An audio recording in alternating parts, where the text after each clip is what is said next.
All right, coming up in 90 seconds, we're going to do a little talk about.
Good to see everybody on here on this Wednesday afternoon, at least Wednesday afternoon Mountain Time. If you're elsewhere, then it could just be becoming afternoon on the Pacific Coast and well into your afternoon back east or around the world because, the internet, well, it doesn't forget, but it also is most places at any given moment.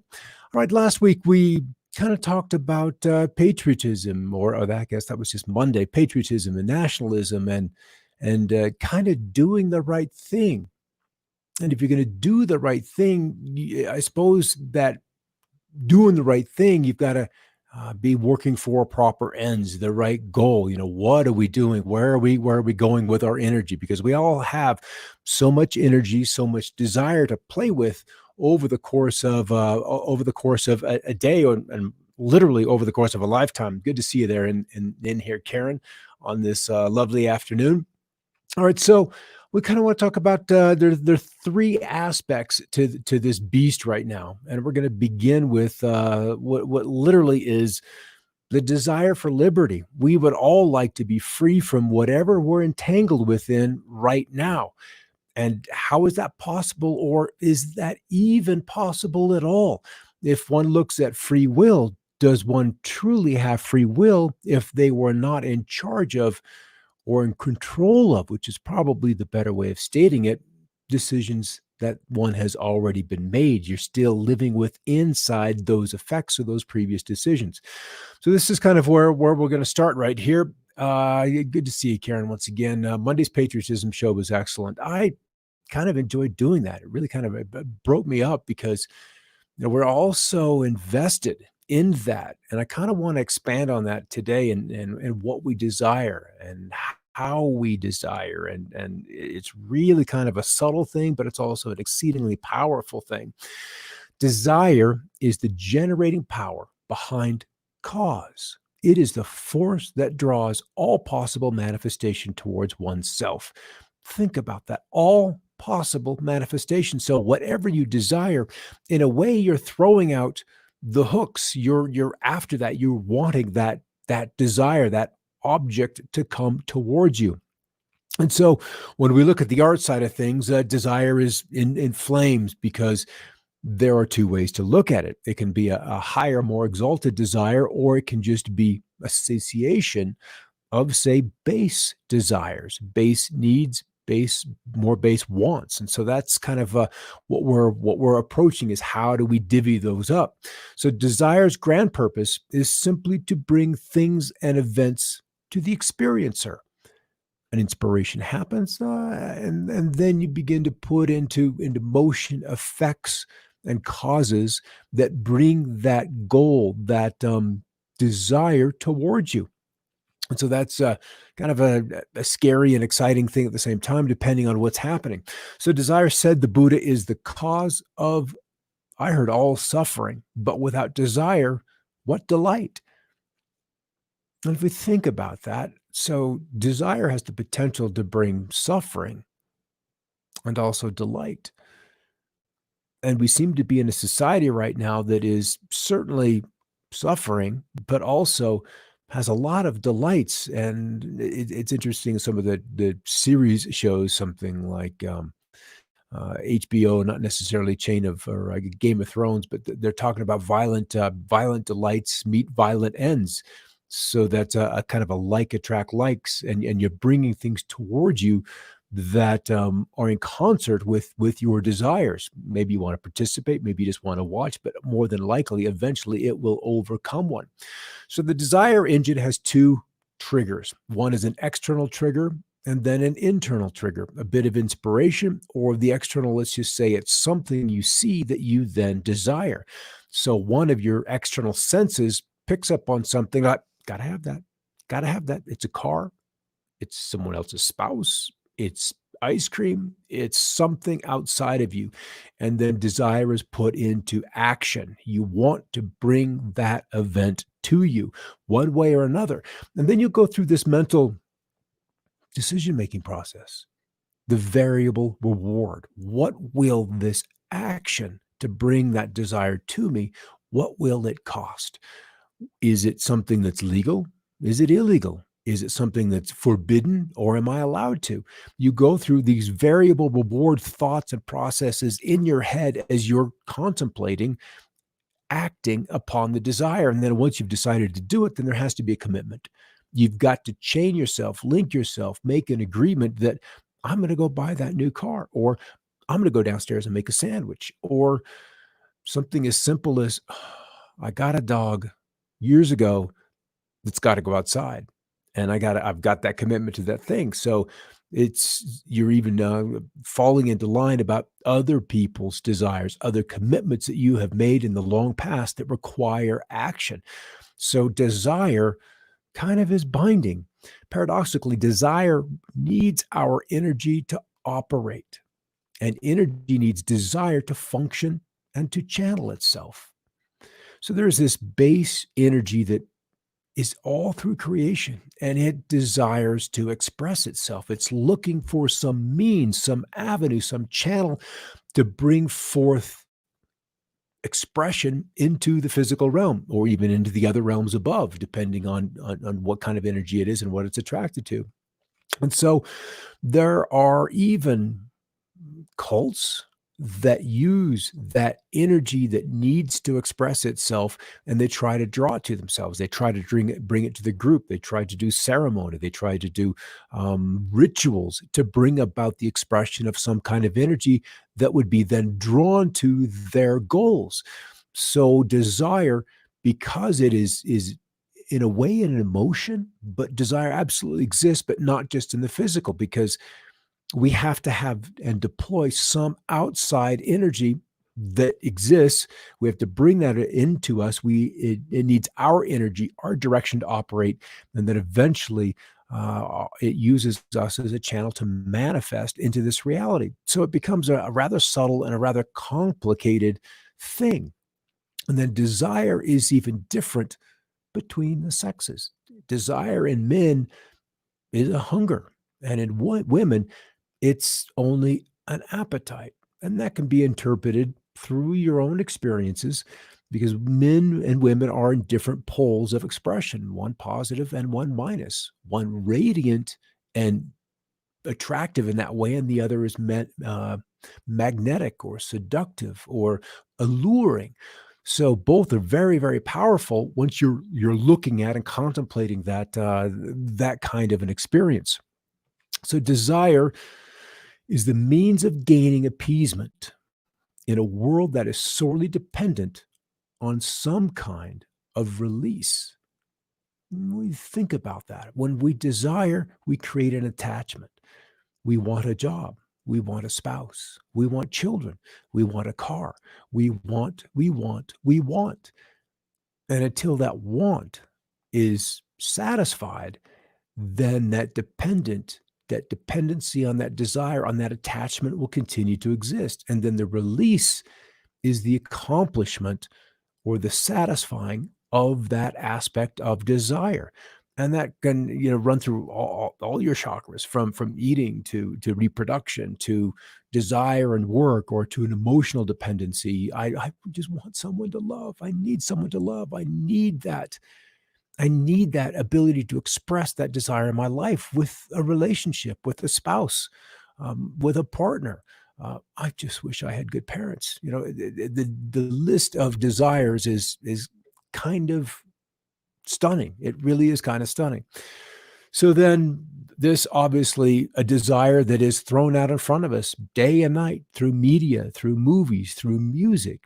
They are trying to keep, or the system is trying to keep, our desires at this kind of level, at this base, raw kind of expression. So we're just barely, let's just say, animals have to have sexual expression to reproduce, to remain relevant. And if we as human beings, that is true as well, that we also have a much, much greater potential inside of us. But if this is the imagery that we are saturated with, then where else can we go? Then the other thing about desire is that it can be used, and more often than not is, simply because of where the evolution of humanity resides at this time, in that of harm to others, doing harm to others. People who use their power of desire to affect that change, and we get joy from watching revenge or karmic retribution happen very, very quickly on people. So we see, that this whole desire thing is spread out across the entire spectrum. It can enslave a world or free humanity. So desire, no trait is more justified, desirable, than revenge in the right place and right time. And I had a friend who loves that show, Revenge. I honestly haven't seen an episode, just because that's an energy that I don't necessarily want to be associated with or having permeate the mind before you go off to bedtime. Because if you begin to contemplate revenge, you'll then wonder, how does that act apply in my life? How could I use that act of revenge to my benefit? And all that can do is then harm another. And then we've got another aspect that's going on in society right now, where we don't even take responsibility for our own desires, but we're blaming our genetic makeup. My DNA made me do it. I'm a criminal because, or I'm this way because. We're not taking actions. We're not taking responsibility for our actions, would be the better way to say it. So does our DNA, can our genetics actually put you in a prison? Or is that subtle part of us, that energy part of us, is that ultimately more powerful? Can we step outside of our genetic makeup and become more? Is that truly a possibility? In this world, in this realm. All right. Yeah, thanks for that, Karen. The Edward Abbey quote is intriguing, and I never thought about it that way. There's a lot of things that, unless they're pointed out to us from another, we often miss them, entirely. It just doesn't come within our realm of consideration. And once something is brought up from a different point of view, then we can consider it. So then someone else says, the best revenge is no revenge. Move on, be happy, find an inner peace, and flourish. Because in a like attracts like scenario, where the law of attraction is forever at work, whether you're aware of it or not. Ignorance is not bliss. Ignorance is not a pass. Because you don't know something, does not mean that you're not subjected to those laws that we're all born and living within. And so we can make that choice as to whether to engage in a revenge, or any of those other lower passions, vanity and lust, attachment, greed, all of those, have a play. And once you get greed, it is a permanent slavery, because in so many ways, if you look at someone who is greedy, you can see that they can never have enough. So in this way, in this context, desire becomes an insatiable appetite. And there are plenty of examples, and some of them rather gross, of people who go way outside the law, whether it's, abductions or violence against people, that once it begins and it becomes okay the first time, then it's okay. Whatever is driving them to this unsavory act, they can't get enough of it. And we have addiction and an attachment to that kind of behavior then in play. And even if it's in the collection of money, the collection or need to eat, to do so many things, that desire can simply not be satisfied. So freedom ultimately is the power to choose our own chains. Yeah. Iron shackles or golden chains. Either way, there is a cause that is in motion that you have triggered, that you have instigated. And that cause will come back at you or continue to propagate out either in a beneficial or a destructive way. So sometimes we have to look at what something is not before we can recognize what it is. And I believe that is one of the reasons why we have such challenges in life is we've got to find out, why we're here and is it really serving us? Is being here to accumulate, to possess, to own, or just to experience a happy life? Are we here for more than that? So antonyms of liberty are denial, dependence, denial, and let's just preface that with denial of free choice or any choice at all. Dependence. Well, if you're dependent on something, then you're not free of it. We're to be held in that way, it would be more like a physical thing where something has a hold upon you. Prohibition, which is another law kind of scenario, exclaiming that you can't have this, you can't do that because it didn't go so well, or we don't want you to, has happened at some point in the past lives. And same with refusal and responsibility. I see it as the ability to go both ways because liberty would be the effect of having been responsible with desires you have expressed in the past. So dispensation would be another word associated with liberty, emancipation, enfranchisement, enlightenment, exemption, immunity, and ultimately probably the most powerful two would be enlightenment and that includes independence, where you're independent from from those chains that you have willfully or maybe karmically been born into. And if it was karmic, and most everything is, in fact, thinking about it, I don't know that anything that isn't as a result of cause and effect, then that independence has to be won. And it is not a slow or a small or short journey. All right, Charles Spurgeon, free will carried many a soul to hell, but never a soul to heaven. What does he mean? What does he mean? Free will has carried many a soul to hell, but never a soul to heaven. So if you can't get there by your free will, then what is it that could get that person to heaven? In a moment. All right, choices and causality.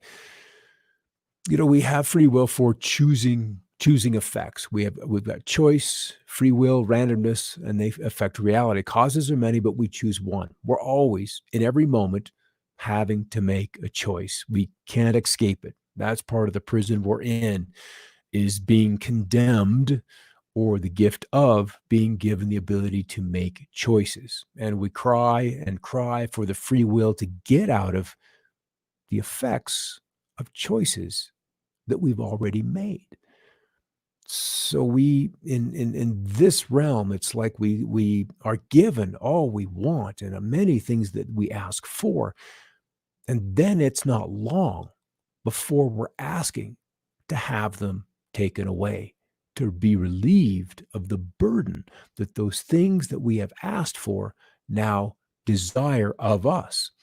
So desire has been used to appease the masses, to destroy the masses, and to judge the masses. Though, ironically, it is the only subjective urge that has not been called to justice. There are many wrongs in the world, as described in the press, as described in talk shows, but rarely, if ever, is uncontrolled desire or misdirected desire brought up. It's always some other thing. It's agreed.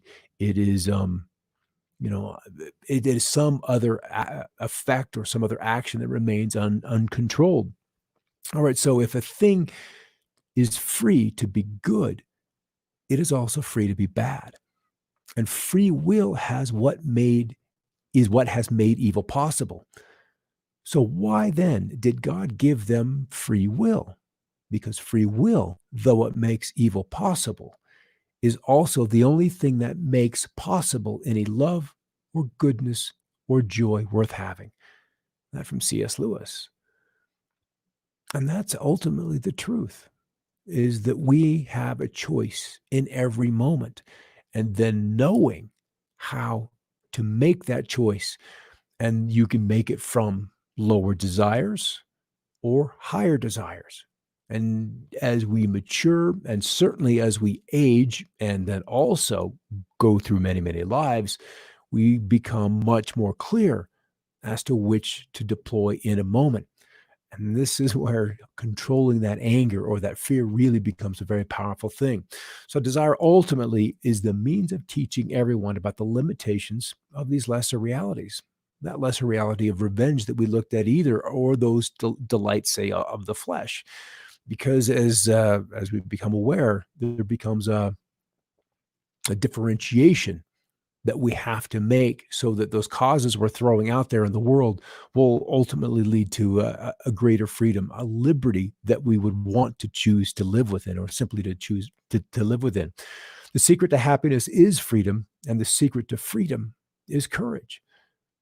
So if we're not courageous enough to make those choices that put out those causes that we then have to live in the effects of, then we're making choices that further enslave us. Then we're bound to those karmic repercussions. And that is not freedom. The freedom is really much more relaxed than that. All right, this is kind of from Rumi, and Rumi, as a poet, really had a book of treasures, truly a book of treasures to read through. I once had 1,000 desires, but in my one desire to know you, all else melted away. So this is where desire can become very powerful in redirecting where we're thinking, where we're going. Yes, Robin. Yes, yes, yes, yes, yes. Let's double click that. Such a concept. We choosing our own chains, and that's why, as we mentioned earlier ago, that this path is exactly and perfectly made for us, because everything out there, everything we've all got upon us, are our own chains. A man once told the Buddha, "I want happiness."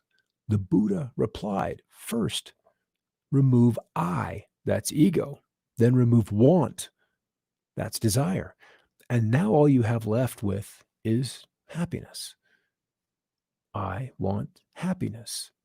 So, how does that happen?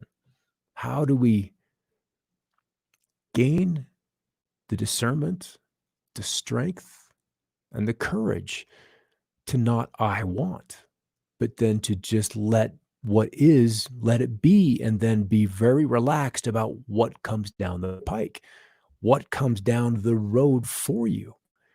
All I want is happiness.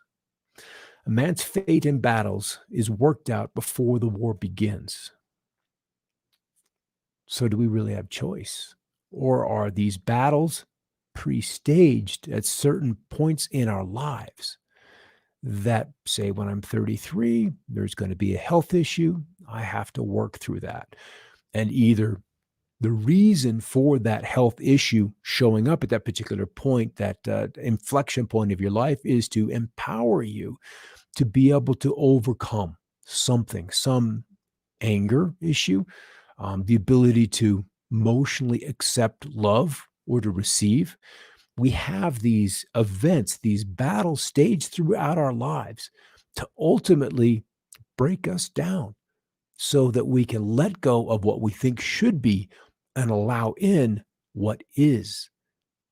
And when we can do that, then there's a liberty that we're allowed to live within. If I find in myself a desire which no experience in this world can satisfy, the most probable explanation is that I was made for another world. C.S. Lewis once again. So who's from here? I live in a place that talks about ETs on occasion. And they're like, "Oh, wouldn't that be cool if," and da da da da da. And my retort is almost always, well, nobody's from here.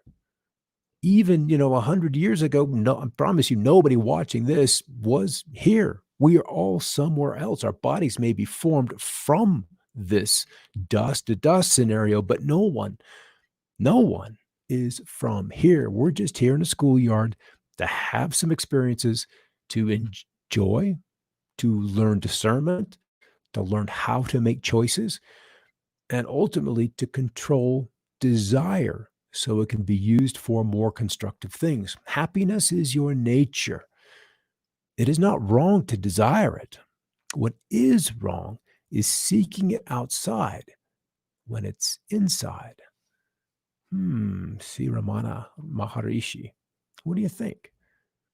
Are there treasures inside and we keep wandering outside, looking through the eyes, smelling with our noses, touching things, wanting, wanting, wanting, and we're back to I want happiness.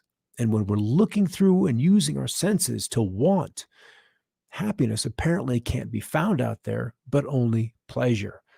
And as we've learned, pleasure ultimately is the root of, or desire, seeking pleasure is going to be the result bring the result of pain. So that's kind of the struggle. And we'll kind of end it here just a little bit early. Good to see you guys on over there. In one word, one should desire of God desirelessness. For desire alone is at the root of all suffering. It is the cause of repeated births and deaths. It is the obstacle in the way of liberation. Interesting thought. And as growing up in a more traditional religious thing, these were not things we were taught. We were taught a moralism. We were taught not to do this, not to do that, and say your prayers and be good to your fellow man. All of those things are appropriate for a time.